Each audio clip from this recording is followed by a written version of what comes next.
Your voice, your opinion, your community. Fact TV, free speech protected.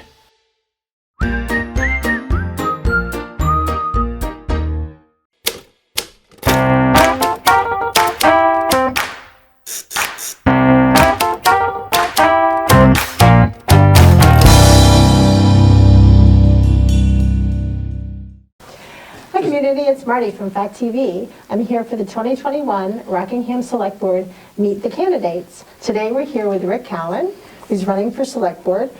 Well, thanks for coming and doing this today, Rick. Great to be here. Thank you for having me. So tell us a little bit about yourself. I understand you're not a native to Rockingham, so No. How did you end up in Rockingham? Wow. Okay. So I lived in Westminster for a long time and served on the Westminster Select Board. And then I bought a house in Cambridgeport, moved to Atchison Hollow Road, which is a wonderful neighborhood. People take care of each other. We have our own little Facebook group. We share pictures of wildlife, including a recent moose spotting on our road. Nice. So, and let's see, then I've been here for 14 years now. And how I came to this area in Vermont might be a good question. So I grew up in Gloucester, Massachusetts, which many people know as Fishtown, USA. Right. And then I went to college in northern New England in Hanover, New Hampshire. And that was my first taste of living in New Hampshire, Vermont. And I loved it. And from there, I became involved in the independent school world. And that ultimately brought me to be the headmaster of the grammar school in Putney, a little day school you may know about. And then I moved from there. I became the admission director at the Putney School for 13 years. And then I retired from that and moved to Cambridgeport. And I'm a retired dude and want to serve my community. So nice. that's what brings me here. So it sounds like you have, so if you're familiar with select boards. Yes. So, and you're familiar with Westminster politics, obviously. Yep. What are some of the things you see in the Rockingham area, like some challenges that you might face or the select board might face in the Rockingham area? I think the small businesses, need all the support that government can provide for them. And the Bellows Falls Downtown Development Alliance is a great example of that. And I've sought the advice of some local business people, Pat Fowler among them, and a very, very passionate advocate for local business. So I want to support the creative economy, small businesses, obviously advocate for families. But one of the big challenges our town faces, I think, is the keeping town managers. I really want to support our new town manager, Scott Pickup, whom I saw interviewed on your program. Thank you for that. And I was on the search committee that selected Wendy Harrison. And then I think we've had something like 5 town managers in the past 6 years. We've had quite a few. There's been about a 2 year, every 2 years, year and a half to 2 years turnover. Yeah. And so I think that really cuts into our efficiency, and I want to support the new fellow in every way that the board can, and listen to him, work with him, try to pursue the ideas that he suggests. So that's one of my big goals right there, is to support the new town manager. And the second goal would be to preserve the natural beauty. I was the board chair of the Pinnacle. Do you know the Pinnacle Association? I've heard of the Pinnacle Association, yeah. It's a land trust. We've preserved over 2,000 acres running from Putney all the way up to Grafton. So we have such beauty here, and it's a source, I think, of tourist dollars and just happiness for the residents. And I want to see if we can preserve that in every way possible. So that's another goal of mine. And then a third one would be to kind of make the select board more welcoming to new ideas and new people.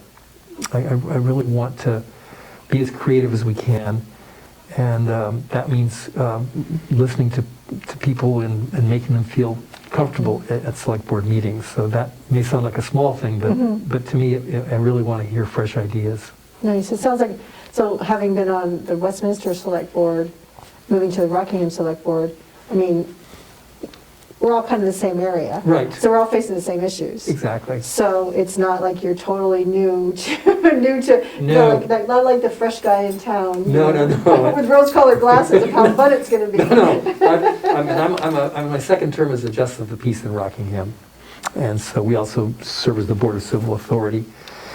And that gives me a window into how things work, and I've gotten to know a lot of the folks in local government, and I think those relationships will be helpful if I am elected.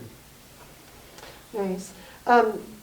So besides the beauty of the town of Bells Falls, what are some kind of as a, not necessarily 100% an outsider looking in, Yeah. but a little bit if you have the Western District background. Yeah. What are some things you see besides that as positives in the town?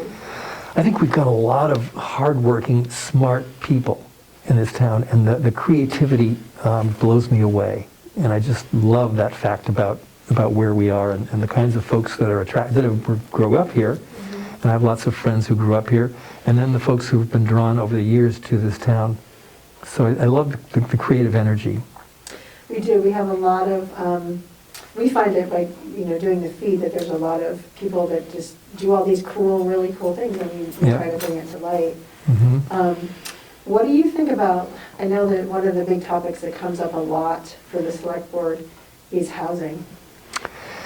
Yes. It's a toughie on either side of it. It really is. The affordable housing and for example, what the Wyndham and Windsor Housing Trust is doing with the old garage, the Bellows Falls garage, that to me is a really wonderful challenge, and actually a meeting of a challenge. So we've also got some kind of rundown housing, I think, that is, and I know the health board sometimes has to act on houses that seem unhealthy. I've read about that. I've seen it in the select boards. So that is something, that kind of housing, I know it provides a place for people to live. My hope is that we can incentivize them, and perhaps with some funding from the town, to improve those properties, particularly those who house tenants with children. Mm-hmm. I really want those kids to have a safe place to grow up, and some of those houses look pretty shaky to me. Mm-hmm.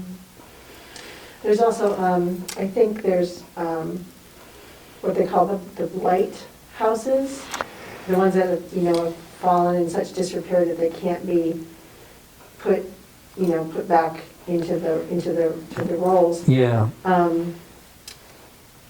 One thing that I always thought was interesting was, is there something the town could do, and maybe this would be to buy those properties and sell them as single-family lots? Is that, work with zoning? I mean, Bonnie talked a little bit about that possible idea of, really getting creative with zoning. Absolutely, and a friend of mine was the mayor of Claremont, New Hampshire, a college classmate of mine, and they actually bought houses, and if the ones that were so far gone, they had to just destroy them. Mm-hmm. And many of them had unpaid taxes going back years. And people have built new homes on those lots. And so you've got a nice piece of housing, you've got a tax-paying family on the road. So it's a win-win. It does cost a bit more than you would think to take those houses down, and particularly these days with all the toxic waste considerations. But yeah, I think that would be something that would be a nice approach. And so this is the word that nobody on the select board ever wants to think about, because it's the buzzword taxes. Because you're going to get hit with the question of where do you stand on everyone's always like, don't raise taxes, but give me everything. Exactly. Yeah. No, so how do you balance that out? That is such an impossible situation, because I'm sort of a social liberal and a fiscal conservative. And it's a hard place to be. But I want to keep the town affordable. And I think that and school taxes are a giant chunk of the affordability over which the select board has virtually no control. But the other bit that we do control, I want to really give a shout out to Gaetano and Peter Golick and the Mazurs, the way they have kept spending under control. And I know there's been some controversy about which people were let go, which people were retained. But employment is the single biggest, labor is the single biggest expense facing the town. So I really want to do my best to have sort of smart growth and smart spending. Mm-hmm. And so. What do you think are going to be the, either the benefits or the continued challenges facing when we kind of get, if we ever do, get really post-COVID? How do you see that playing out? Yeah, that's a tremendous challenge. I think the COVID plus the hollowing out of local businesses through online. I mean, when you talk to Pat Fowler, who's your biggest competition?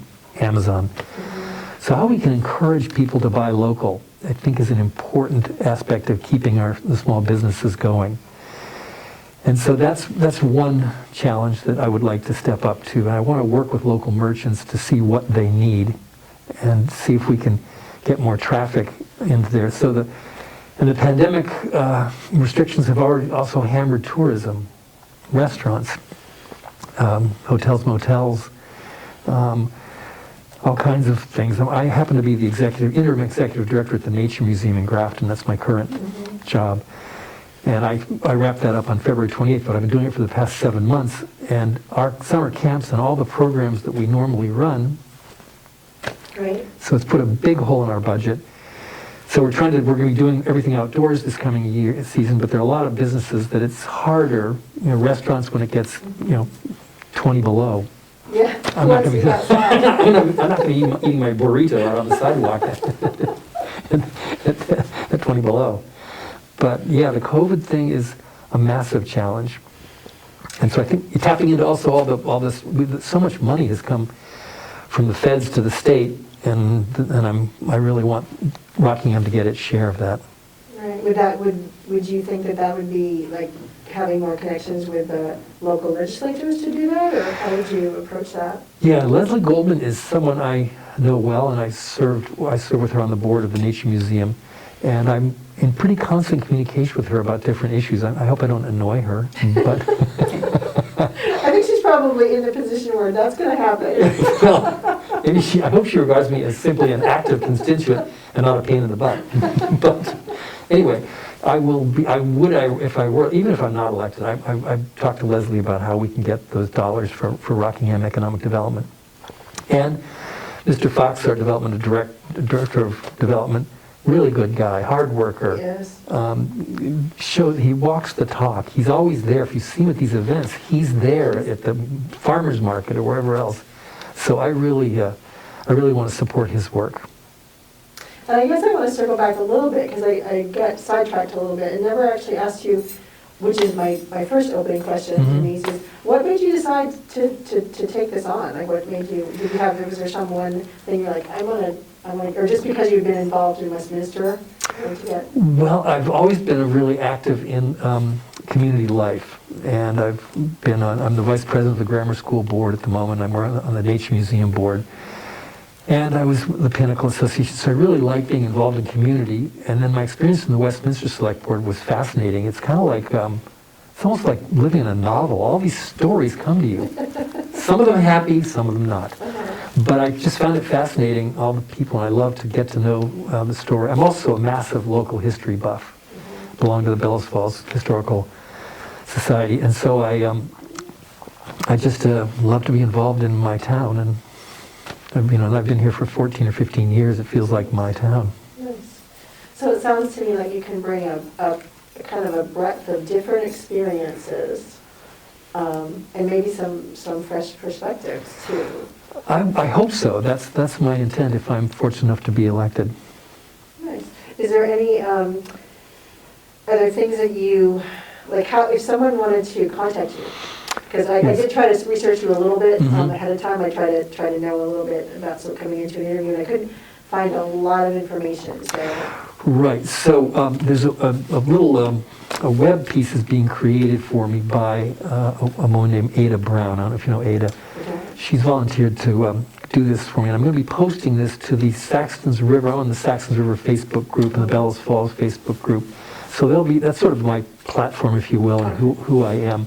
But I'd love people to email me if they wanted to ask any questions or make any suggestions to me about what they think the Select Board should be paying attention to.